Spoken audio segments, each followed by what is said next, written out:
नमस्कार मंडळी, Deepa fashion and cooking चॅनलमध्ये तुमचं स्वागत आहे। आज मी संक्रांती निमित्त तुम्हाला तिळगुळाचे लाडू घरच्या घरी कसे बनवावे ते मी तुम्हाला दाखवणार आहे। चला बघूया। लाडूसाठी लागणारं साहित्य बघूया। इथे मी पाव किलो तीळ घेतलेले आहेत, एक वाटी मोठी गूळ खिसून घेतलेला आहे, इथे मी 1 चमचा तूप घेतलेला आहे, थोडी वेलची पावडर घेतलेला आहे, थोडे काजू घेतलेले आहेत त्याचे तुकडे करून, आणि 1 वाटी मोठी शेंगदाणे घेतलेले आहेत। आता आपण तीळ आणि शेंगदाणे पहिले भाजून घेऊया। इथे आपल्याला कढई जाड घ्यायची आहे, पातळ कढई घ्यायची नाहीये। पातळ कढई घेतली तर ते करपणार वगैरे, म्हणून जाड पहिलीच कढई घ्यायची। आता आपण शेंगदाणे भाजून घेऊया। आता आपण शेंगदाणे काढून घेऊया। तर आपण याच्यामध्ये तीळ घालूया। तिळाला गॅस बारीक ठेवायचा थोडा, नाही तर तीळ करपतील।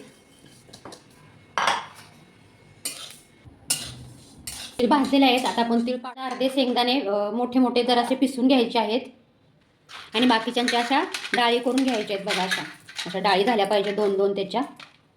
हे बघा मी शेंगदाणे थोडे पिसून घेतलेले आहेत आणि थोडेचे छिलके काढून घेतलेले आहे। मध्ये 1 चमचा तूप टाकलेला आहे। आता त्याच्यामध्ये आपण हा चिरलेला गूळ टाकूया।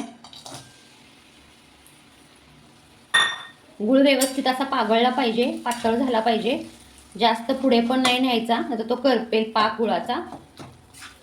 असं हलवत राहायचं गरम गरम।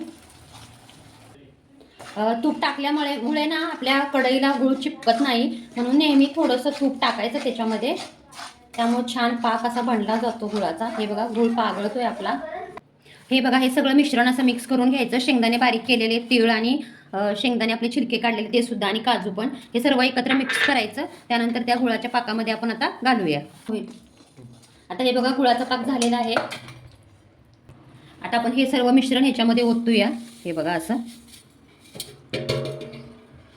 आणि सर्व चांगलं मिक्स करून घ्यायचं। हे आपण ह्याच्यामध्ये आता वेलची पावडर टाकूया। ही बघा वेलची पावडर, ही टाकून द्यायची त्याच्यामध्ये।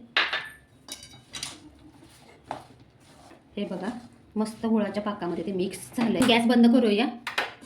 आता हे थोडंसं 2 मिनिटासाठी थंड होऊ द्या, नाहीतर मग ते हाताला चटके बसते।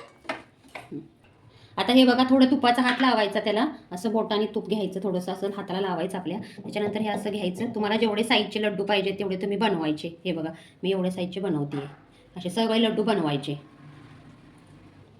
हे बघा तिळाचे लाडू सर्व बनवून झालेले आहेत। मला लाडू हे तुम्ही नक्की ट्राय करा।